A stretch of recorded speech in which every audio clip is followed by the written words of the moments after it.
Someone asked, how long does it take you to put your stand up whenever you're close to a buck bed? That's a good question. And I think it varies.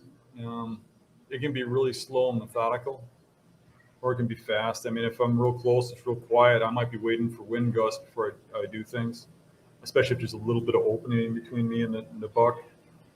If it's pretty solid and I think I can get away with it, it might go up pretty quick, just quiet. Like if there's no way you can see me, I can put it up pretty quick, quiet. One thing I like to do is I like to go up the back side of the tree and put the sticks on in front of me and climb the tree and kind of watch my height, because a lot of times I'm pretty close, so that I can see where I'm getting too high. Because if you go up there with your back to them, you turn around and they're sitting there looking at you, right? Yeah.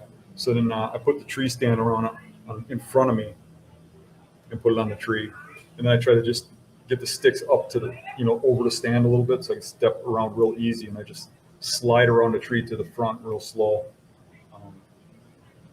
It's probably not as slow as what some people think, but it's slow and methodical and quiet as possible. Yeah. And that's what I'm assuming whoever asked that, you're probably talking like you want to know how fast we do it. And it's like, it's not about how fast you can do it. It's really about how slow and undetected you can do it. So that's like a lot of guys want to use those rope mod things for sticking aiders. Yeah, I use those, Dan. And I don't like it because it adds movement. You know what I'm saying?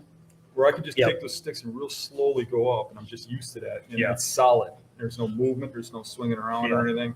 Yeah, I get that for sure. I think if you're going to use them, I like to use those cable ones that are maybe fixed. On the bottom one I could see that. Yeah. But when you start putting them, one stick in it or something, they're going way up with aiders. Yeah, you got to be. One trip up, or you go down? I usually go up a couple times, but you got to remember, you put the bottom stick on from ground level. You put the second stick on from ground level. So I climb up to the third one, and it's usually 3 sticks or 4. So I might go down once, maybe twice. What's your average height off the ground? I like to be at 18 feet, but that's probably not my average. That's the bottom of the white one? Correct. But that's probably not my average, because most of the stuff I'm hunting is real low and brushy. It's edge.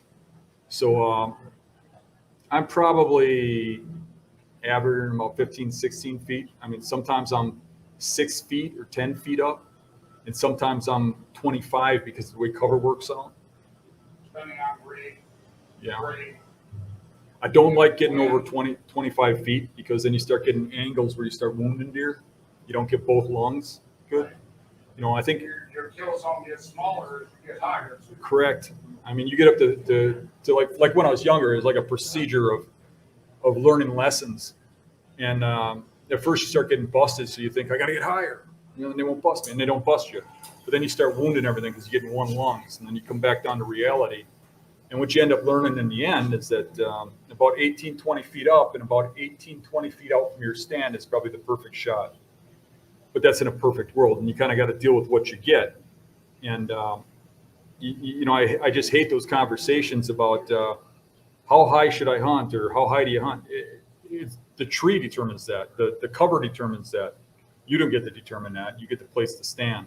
So you got to look at the setup and the situation and deal with what you got to deal with. But if it's ideal and I could take my pick, 18 feet with an 18-foot shot or a 20-foot shot, or 20-yard, shot,